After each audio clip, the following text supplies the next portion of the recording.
Hello! This is a second video from the cycle about the culture of the ancient Mesopotamia. Last time I told about history, the first international writing, about the gods, the creation of the world and people, about the afterlife and etc. Now, first of all, I want to mention one fact that, as it seems to me, characterized the relationship of people with the gods in Mesopotamia. These are Adorans, figures of worships who were installed in temples. These are small sculptures depicting a specific person with folded arms and dilated eyes as a sign of worship of the gods. Everyone registered so as not to make a mistake. Adorans stayed in temples to pray instead of people. Probably those had more important things. Temples were built huge, in the form of a truncated stepped pyramid with stairs. They were called ziggurats. The raw bricks served as the material for their construction, which was faced with burnt brick on top. There were from 3 to 7 floors. They were painted in different colors. The lower one was black, symbolizing the underworld. The middle one was red, like human blood. The upper one was blue or white, like the sky. There are different versions of the origin of temples and their use. Some researchers believe that there are no rooms inside the ziggurat, only the house of God at the very top with a statue inside. Others talk about rooms for priests and workers.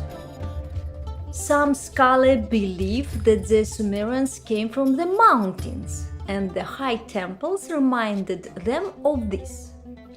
Others suggested that these are observatories for observing the stars.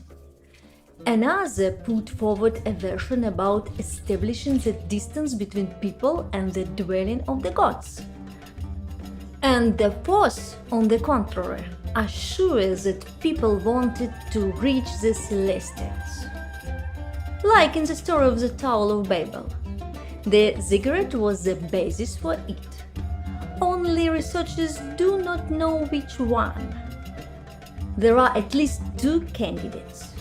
The main one is the non-preserved temple of Eteminanki in Babylon, with 7 levels and a height of 91 meters. The date of its construction is unknown, but in the 18th century BC it was already. The second is a ziggurat in Ur, built in the 21st century BC. It has 3 levels, a height of 20 meters, a base of 64 by 46 meters, located in Iraq. As I already said, now there is no consensus on why such temples were built in Mesopotamia. I like the one version. People live their own lives.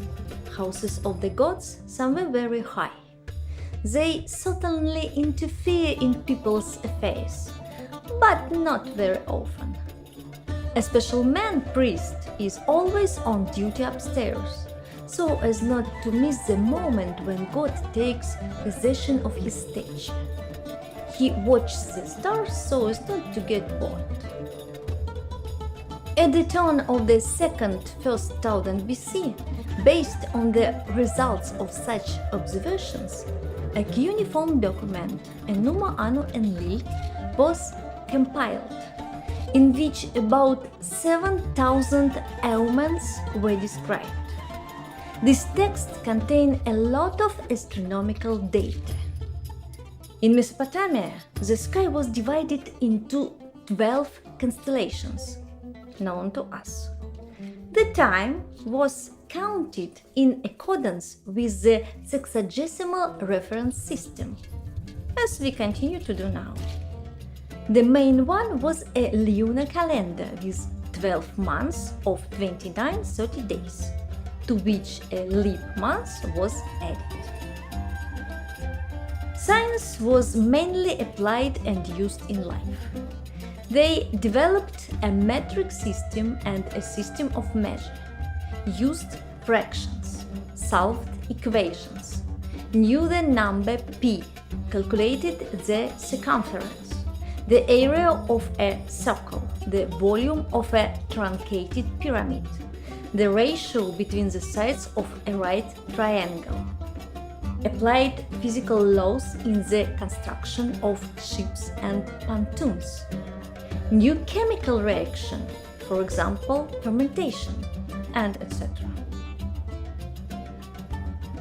Among the architectural structures of Mesopotamia, I would like to draw your attention to one of the wonders of the ancient world, the Hanging Gardens of Babylon. According to legend, King Nebuchadnezzar II in the 6th century BC ordered to arrange a garden in Babylon for his wife. It turned out to be a multi-level building on which plants grew. Other version relates the gardens to the 9th century BC and the reign of the Assyrian queen Semiramis, hence their name. There is another version that the gardens were built in the 7th century BC in Nineveh.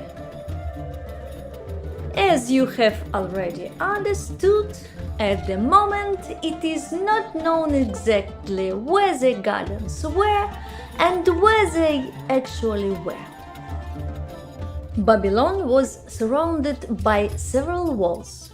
The thickness of the main one reached 5.5 meters. Gates led inside from different sides. The most famous of them, built in the 6th century BC, are dedicated to the goddess Ishtar. The gates are covered with bright-colored glaze with images of lions, bulls, and cirrus.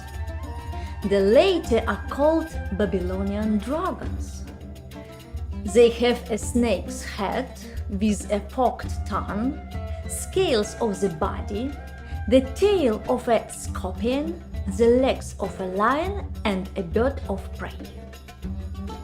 But let's go back to the stories about the gods.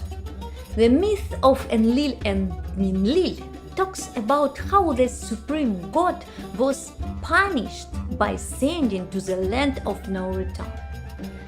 And this is also an important fact that tells us about the moral attitudes of the inhabitants of Mesopotamia. It would seem that Enlil is the supreme god. Who can punish him and even send him into exile? But it turns out that the laws are higher than the gods. Enlil is punished for rape, which is not allowed to anyone, neither gods nor people. Probably the inhabitants of Mesopotamia managed to create a justice system where the laws were respected. Legislative texts have been created at different times. The most famous of them dates back to the 18th century BC. This is the Code of Laws of King Hammurabi, the first secular collection of laws in history. The laws have written in cuneiform on a 2.25 meters basalt pillar, and on top there is a relief depicting the sun god Shamash and Hammurabi himself. The Sumerians collected taxes, used money, kept agricultural and historical records. It is known that the inhabitants of Mesopotamia divided their history in two periods, before the flood and after it. I will not delve into the question of whether it was a local flood or a global rise in the water level, but I will focus on the text that tells about the flood. The Epic of Gilgamesh. is one of the oldest surviving literary works in the world and the largest work written in cuneiform. The epic was created in Akkadian on the basis of Sumerian legends in the 18th-17th centuries BC. Gilgamesh is the real ruler of the city of Uruk at the turn of the 27th-26th centuries BC. According to legend, he is two-thirds god. He has a magic drum that gives power over people. He sends the men of his city to work and the women to his bed. Of course, people don't like it, and they cry out to the gods. The mother goddess, having heard the complaints of people, creates the Tevij and Kidu. Gilgamesh wants to fight him face to face. But no one wins and the rivals become friends. Enkidu settles in the palace with Gilgamesh, but he is bored there. Gilgamesh comes up with an entertainment to cut down the sacred seeds and kill the monster Hubaba, who got them. Said and done. Admiring the beauty of the hero, the goddess Ishtar wants to marry him. But Gilgamesh refuses her.